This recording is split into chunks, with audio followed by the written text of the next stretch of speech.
Sa ngalan ng Ama at ng Anak at ng Espiritu Santo, Amen. ang pagpapala ng ating Panginoong Hesu Kristo, ang pag-ibig ng Diyos Ama, at ang makikipagkaisa ng Espiritu Santo, naway sumainyong lahat. At sumairin. Mga kapatid, tinipon tayo bilang mga kaanib na angkan ng Diyos, kaya dumulog tayo sa maawaing Panginoong nagpapatawad ng lubos. Sinugong tagapagpagaling sa mga nagsisisi, Panginoon, kaawaan mo kami.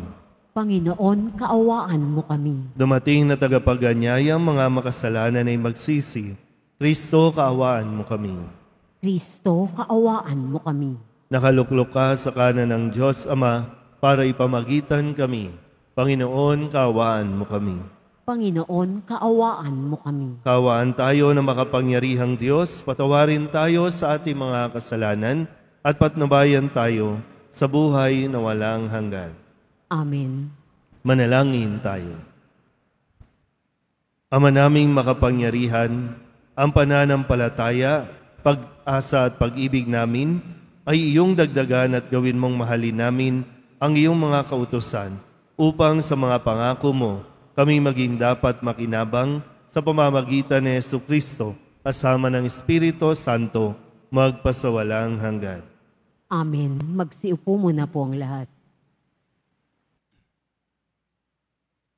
Pagbasa mula sa sulat ni Apostol San Pablo sa mga taga-Epeso. Mga kapatid, pasakop kayo sa isa't isa, tanda ng inyong paggalang kay Kristo. Mga babae, pasakop kayo sa inyong asawa, tulad ng pagpapasakop ninyo sa Panginoon. Sapagkat ang lalaki ang ulo ng kanyang asawa, tulad ni Kristo na siyang ulo ng simbahan na kanyang katawan, at siyang tagapagligtas nito. Kung paanong nasasakop ni Kristo ang simbahan, gayon din naman ang mga babae dapat pasakop ng lubusan sa kani-kanilang asawa. Mga lalaki, ibigin ninyo ang inyong asawa gaya ng pag-ibig ni Kristo sa simbahan. Inihandog niya ang kanyang buhay para rito upang ang simbahay italaga sa Diyos matapos linisin sa pamamagitan ng tubig at ng salita. Ginawa niya ito upang maiharap sa kanyang sarili ang simbahan, marilag, banal, walang batik at walang anumang dungis o kulubot. Dapat mahalin ng mga lalaki ang kani-kanilang asawa tulad ng sarili nilang katawan. Ang lalaking nagmamahal sa kanyang asawa ay nagmamahal sa kanyang sarili. Walang taong namumuhi sa sarili niyang katawan, bagkus ito'y pinakakain at inaalagaan gaya ng ginagawa ni Kristo sa simbahan. Tayo'y mga bahagi ng kanyang katawan. Dahil dito, iiwan ng lalaki ang kanyang ama't ina at magsasama sila ng kanyang asawa at sila ay magiging isa. Isang dakilang katotohanan ang inihahayag nito. Ang kaugnayan ni Kristo sa simbahan ang tinutukoy ko. Subalit, ito'y tumutukoy rin sa bawat isa sa inyo. Mga lalaki, mahalin ninyo ang inyong asawa gaya ng inyong sarili. Mga babae, igalang ninyo ang inyong asawa. Ang salita ng Diyos. Salamat sa Diyos. Mapalad ang sumusunod na taong may takot sa Diyos. Mapalad ang sumusunod na taong may takot sa Diyos. Mapalad ang bawat tao na sa Diyos ay may takot. Ang maalab na adik ay sumunod sa kanyang utos. Hindi siya Mapalad- magkukulang sa anumang kailangan. Ang buhay ay maligaya, uunlad ang kanyang buhay. Mapalad ang sumusunod na taong may takot sa Diyos. Sa tahanan, ang asawa'y parang ubas na mabunga. Bagong tanim na olibo sa may dulang ang anak niya. Mapalad ang sumusunod na taong may takot sa Diyos. Ang sinuman kung ang Diyos buong pusong susundin, buhay niya ay uunlad at laging pagpapalain. Mula sa Siyon pagpapala nawa ng Diyos ay tanggapin at makita habang buhay pag-unlad ng Jerusalem. Mapalad ang sumusunod na taong may takot sa Diyos. Magsitayo na po ang lahat.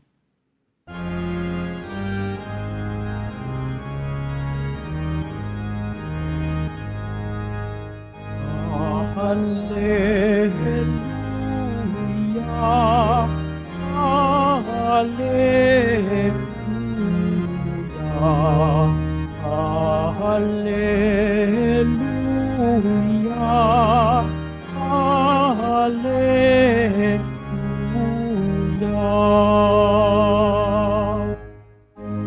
Papuri sa Diyos Ama, pagkat pinahayag niya,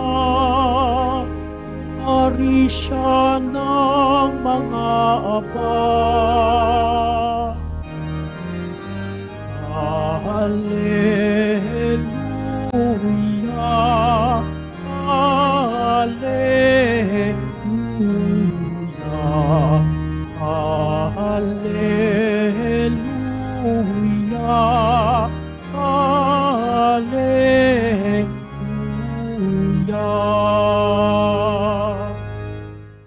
Sumainyo ang Panginoon. At sumairin. Ang mabuting balita ng Panginoon ayon kay San Lucas. Papuri sa iyo, Panginoon.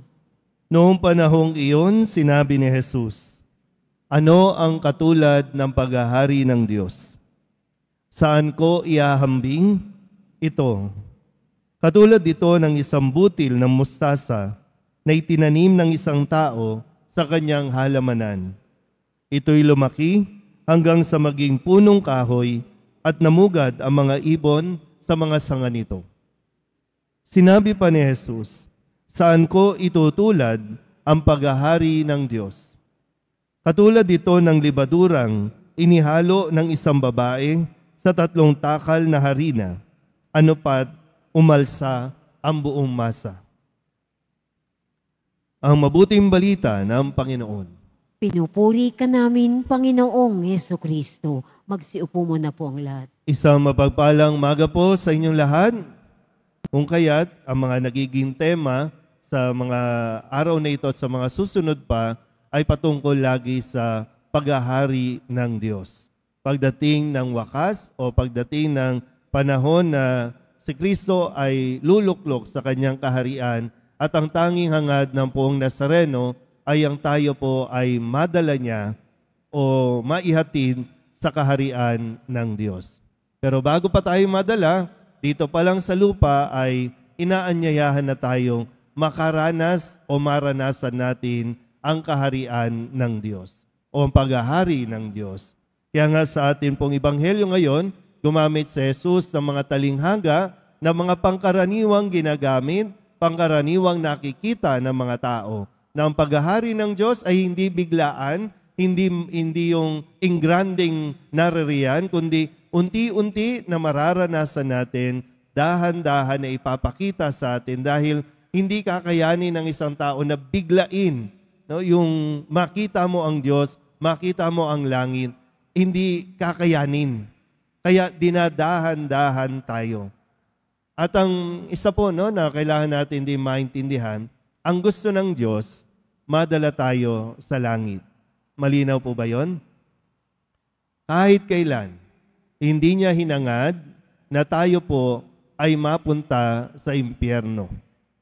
Kaya nga pinasan no, ni Jesus ang krus, pinako sa krus, nang mamatay, pumailalim pa doon sa libingan ng mga namatay para sila ay kunin at madala sa langit. Hindi nais ng Diyos na tayo po ay mapunta sa impyerno. Ngayon, bakit nasasabi natin impyerno ang buhay na ito? Tayo pa mismo, no, na mga deboto ng Nazareno, madalas na nagsisimba dito sa kanyang tahanan, sana maintindihan mo, hindi ikinatutuwa at hindi nagiging masaya ang buong Nazareno na tayo ay dumadanas ng impyerno. Pero bakit ba natin nararanasan ng impyerno? Dahil sa katigasan ng ating mga ulo. Dahil kakala natin kapag naririto tayo, makikinig ang Nazareno sa atin.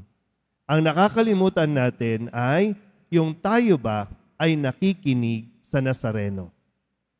Hindi lang yung siya ang makikinig. Alam niya na kung anong pinagdaraanan natin. Alam niya na kung ano ang sasabihin mo. Nasa isip mo pa lang, alam na ng Diyos. Kaya lang, ang problema, tayo ang ayaw makinig.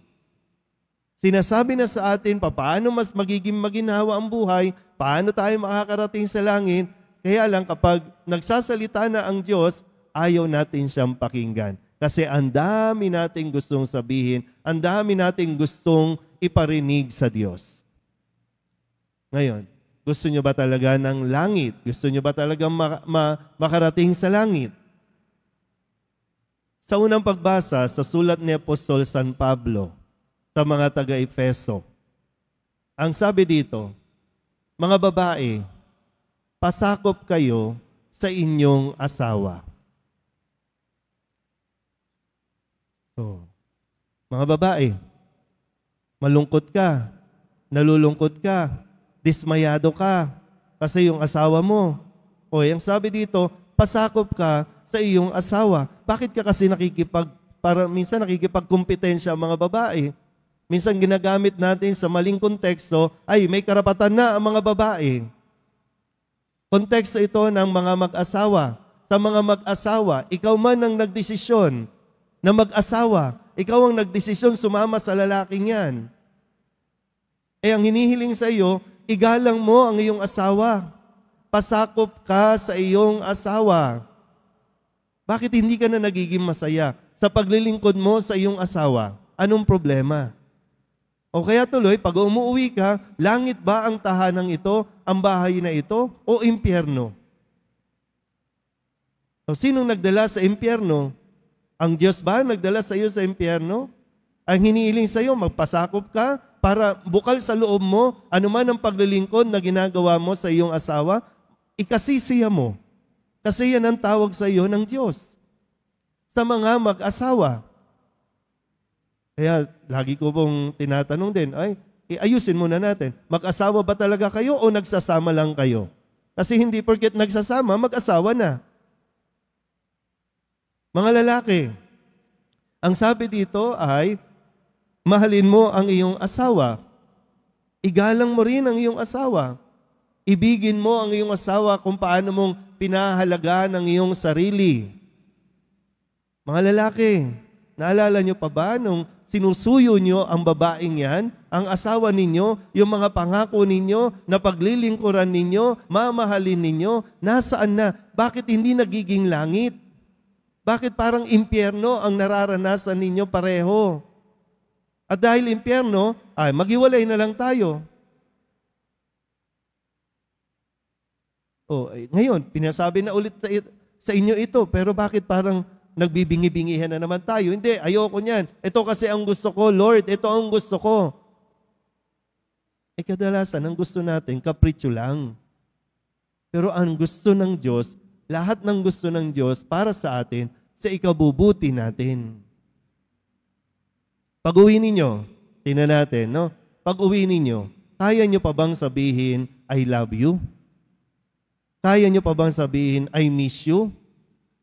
Kaya nyo bang sabihin na I'm sorry? O magmamatigas ka na naman? Corny yan, Father, ang corny yan. Corny man, maliliit na bagay, pero yan ang magdadala sa inyo sa langit. Hirap na hirap tayong magsabi ng I love you, I miss you. I'm sorry, salamat. Pero ang dali natin magsabi ng gago, yung mga mura, imbis na appreciation, mumurahin mo pa. O kaya, langit pa o impyerno? Diba yung maliliit na bagay? Kaya nga pinapaliwanag ni Jesus, ito, butil lang ng mustasa. Libadura lang. Aalsa na. Pag-isipan nyo na mabuti. Sa mga mag-asawa to, ha? Sa mga nagsasama, hindi pa kayo mag-asawa. Marami pang pagkakataon para maging maayos ang buhay ninyo. Sama kayo ng sama. Live-in kayo ng live-in. Pero ayaw nyo pakinggan ang Poong Nazareno. Pero bago kayo magpakasal, pag-isipan nyo muna ng mabuti. Handa ka bang ibigay ang iyong sarili? Handa ka bang pasakop sa iyong magiging asawa? Handa mo bang paglingkuran ang iyong asawa? Sagutin nyo muna yan bago kayo sumuong. Hindi yung padalos-dalos. Alam niyo yung mahalagang bagay na akala natin wala lang. No? Sa mga mag-asawang naririto, nagdadasal ba kayo ng rosaryo? Alam niyo na kung bakit. Ano nangyayari sa buhay ninyo? Kasi yung simpleng, magdasal muna tayo. Kinakalimutan natin. Kaya ang bilis nating pasukin ng demonyo. Ang bilis nating manghina kapag nandyan na ang mga tukso dahil hindi tayo kumakapit doon sa mga maliliit na butil ng rosaryo. Muli, ang gusto ni Jesus, mapunta tayo sa langit, maialis tayo sa impyernong karanasan nating ito. Amen?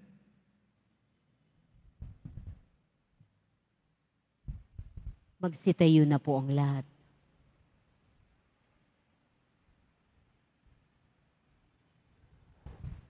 Minamahal ko mga kapatid, tulad ng isang malaking puno na mayroong mayabong na mga sanga o tulad ng butil na matahimik na lumalaki, gayon din ang paglago ng kaharian ng langit.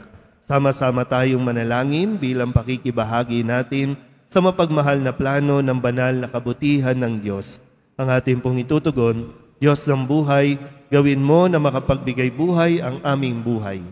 Diyos ng buhay, gawin mo na makapagbigay buhay ang aming buhay. Ang simbahan naway patuloy na umunlad sa pamamagitan ng pagtanggap at pagbabahagi ng kaligtasan sa mga kultura at mga pinahahalagahan sa buhay. Manalangin tayo.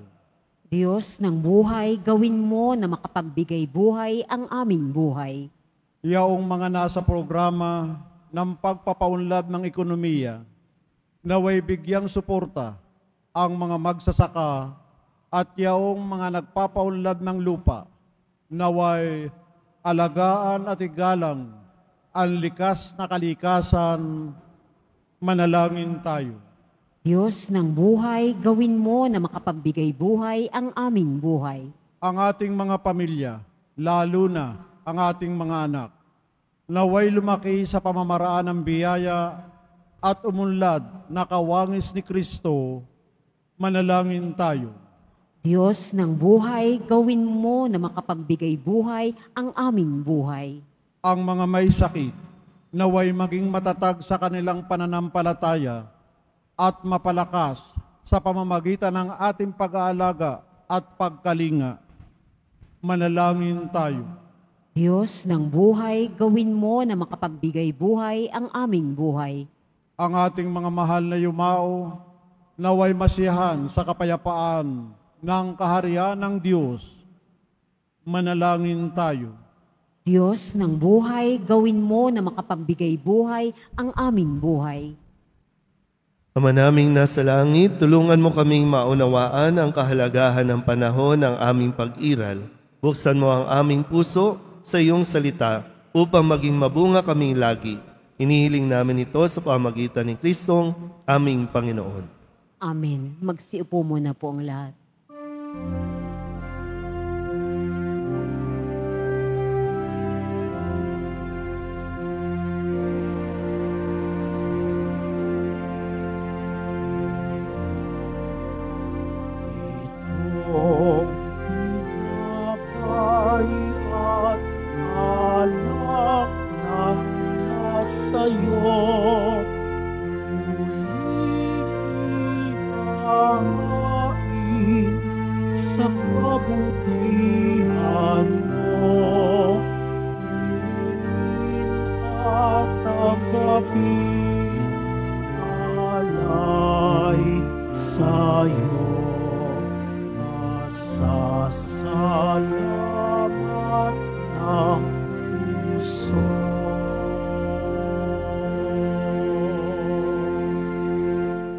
Magsitayo na po ang lahat. Manalangin kayo mga kapatid upang paghahain natin ay kalugdan ng Diyos Amang makapangyarihan. Tanggapin nawa ng Panginoon itong paghahain sa iyong mga kamay sa kapurihan niya at karangalan sa ating kapakinabangan at sa buong sambayanan niyang banal. Ama naming lumikha, tunghayan mo ang mga alay na aming inihahain sa iyong kadakilaan upang ang paglilingkod na aming ginagampanan ay humantong sa iyong lalong ikadarangal sa pamamagitan ni Jesucristo kasama ng Espiritu Santo magpasawalang hanggan. Amen. Sumainyo ang Panginoon. At sumairi, Itaas sa Diyos ang inyong puso at diwa. itinaas na namin sa Panginoon. Pasalamatan natin ang Panginoong ating Diyos. Marapat na siya ay pasalamatan. Ama naming makapangyarihan, tunay ngang marapat na ikaw ay aming pasalamatan. Pinagbibigyan mong ito'y aming maihayag kahit na ito'y walang anumang maidaragdag sa kadakilaang sa iyo ay likas. Sa pagpupuri nami ang nakikinabang ay kami ring iyong pinakikiharapan sa pamamagitan ng iyong anak na minamahal. Kaya kaysa ng mga anghel na nagsisiawin ng papuri sa iyo nang walang humpay sa kalangitan, kami nagbubunyi sa iyong kadakilaan. Santo, Santo, Santo, Panginoong Diyos ng mga hukbo, napupuno ang langit at lupa ng kadakilaan mo o sana sa kaitaasan. Pinagpala ang naparirito sa ngalan ng Panginoon o sana sa kaitaasan. Magsiluhod po ang lahat. Ama naming banal, ikaw ang bukal ng tanang kabanalan. Kaya't sa pamamagitan ng iyong Espiritu, gawin mong banal ang kaloob na ito upang para sa aming maging katawan at dugo ng aming Panginoong Jesucristo.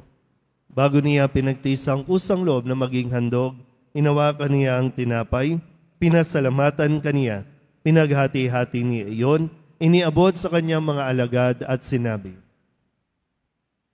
tanggapin ninyong lahat ito at kanin, ito ang aking katawan na ihahandog para sa inyo.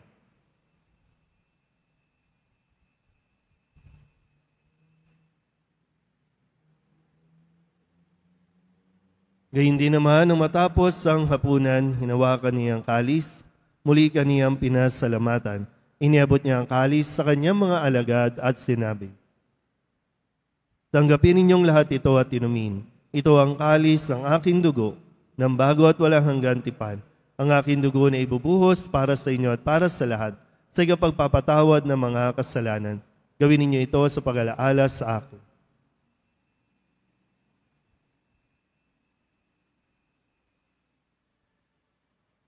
Magsitayo na po ang lahat. Ipagbunyi natin ang misteryo ng pananampalataya. Si Kristo'y namatay, si Kristo'y nabuhay, si Kristo'y babalik sa wakas ng panahon. Ama, ginagawa namin ngayon ang pag-alaala sa pagkamatay at muling pagkabuhay ng iyong anak. Kaya tiniaalay namin sa iyo ang tinapay na nagbibigay buhay at ang kalis na nagkakaloob ng kaligtasan. Kami napapasalamat dahil kami iyong minarapat na tumayo sa harap mo para maglingkod sa iyo. Isinasamo namin kami magsasalo-salo sa katawan at dugo ni Kristo ay mabuklod sa pagkakaisa sa pamamagitan ng Espiritu Santo. Amahaling hapin mo ang iyong simbahang laganap sa buong daigdig. Puspusin mo kami sa pag-ibig kay San Francisco na aming Papa at ni Jose na aming Obispo at ng Tanang Kaparian. Alalahanin mo rin ang mga kapatid naming nahimlay na may pag-asang sila'y muling mabubuhay, gayon din ang lahat ng mga pumanaw. Kawaan mo sila at patuloyin sa iyong kaliwanagan. Kawaan mo at pagindapating kaming lahat na makasalo sa iyong buhay na walang wakas. Kaysa na mahal na Birhen Maria na ina ng Diyos, ng kabiyak ng puso niyang sa San Jose, kaysa ng mga apostol at ng lahat ng mga banal na namuhay dito sa daigdig ng kalugod-lugod sa iyo, may pagdiwang nawa namin ang pagpupuri sa kararangal mo sa pamamagitan ng iyong anak na aming Panginoong Jesucristo. Sa pamamagitan ni Kristo, kasama niya sa Kanya, ang lahat ng parangal at papuri ay sa iyo, Diyos Ama makapangyarihan, kasama ng Espiritu Santo, magpasawalang hanggan. Amen. Sa tagubili ng mga nakagagaling na utos at sa turo ni Jesus sa Panginoon natin at Diyos, ipahayag natin ang lakas loob. Ama namin, sumasalangit ka, sambahin ang ngalan mo, mapasa amin ang kaharian mo, Sundin ang loob mo dito sa lupa para nang sa langit. Bigyan mo kami ngayon ng aming kakanin sa araw-araw at patawarin mo kami sa aming mga sala para nang pagpapatawad namin sa nagkakasala sa amin. At huwag mo kaming ipahintulot sa tukso at iadya mo kami sa lahat ng masama. Hinihiling namin kami iadya sa lahat ng masama, pagkalooban ng kapayapaan araw-araw, iligtas sa kasalanan at ilayo sa lahat ng kapahamakan. Samantalang aming pinananabikan ang dakilang araw ng pagpapahayag ng tagapagligtas naming si Jesucristo. Sapagkat iyo ang kaharian at ang kapangyarihan at ang kapurihan magpakailanman. Amen. Panginoong Jesucristo, sinabi mo sa iyong mga apostol, kapayapaan ang iniiwan ko sa inyo, ang aking kapayapaan ang binibigay ko sa inyo. Tunghayan mo ang aming pananampalataya at huwag ang aming mga pagkakasala. Pagkalooban mo kami ng kapayapaan at pagkakaisa ayon sa iyong kalooban, kasama ng Espiritu Santo, magpasawalang hanggan. Amen. Ang kapayapaan ng Panginoon ay laging sumainyo. At sumairin. Magbigayan po tayo ng kapayapaan sa isa't isa.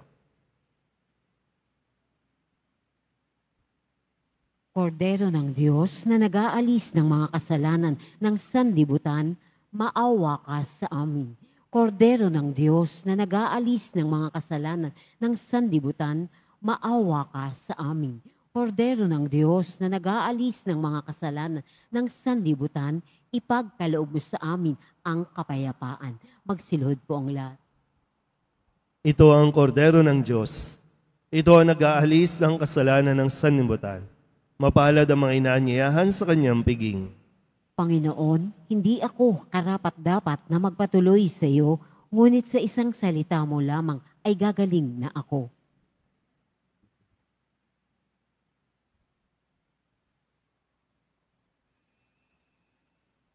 Para sa lahat ng tatanggap ng banal na komunyon, sasagot po tayo ng amen pagkasabi ng pari o lay minister ng katawan ni Kristo at isubo agad sa bibig bago umalis sa harapan ng pari o lay minister.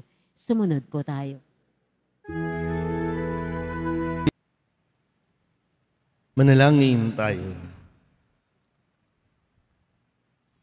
Ama naming mapagmahal, maging lubos nawa ang aming pakikinabang sa tinanggap namin sa piging mong banal, upang ang aming ginaganap ng lantaran ay siyang aming makamtang tunay sa pamamagitan ni Jesucristo, kasama ng Espiritu Santo, magpasawalang hanggan.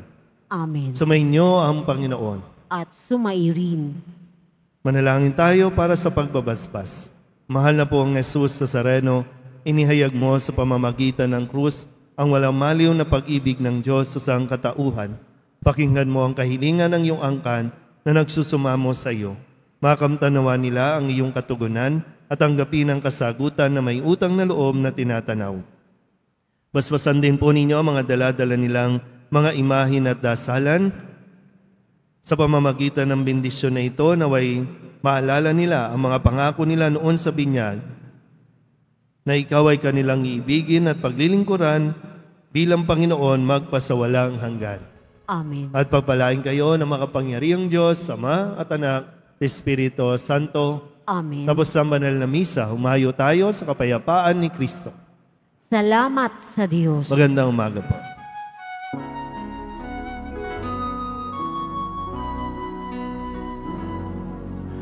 Padre Jesus Nazareno, sinasamba ka namin. Pinipintin ko ka namin. Aral mo ang aming buhay at kaligtasan. Sa Padre Jesus Nazareno, iligtas mo kami sa kasalanan. Ang krus mong pinamatayan ay sagisag ng aming kaligtasan. Nuestro Padre Jesus Nazareno, dinarangal ka namin. Nuestro Padre Jesus Nazareno, niluwalhati namin. Nuestro Padre Jesus Nazareno, dinarangal ka namin. Nuestro Padre Jesus Nazareno, niluwalhati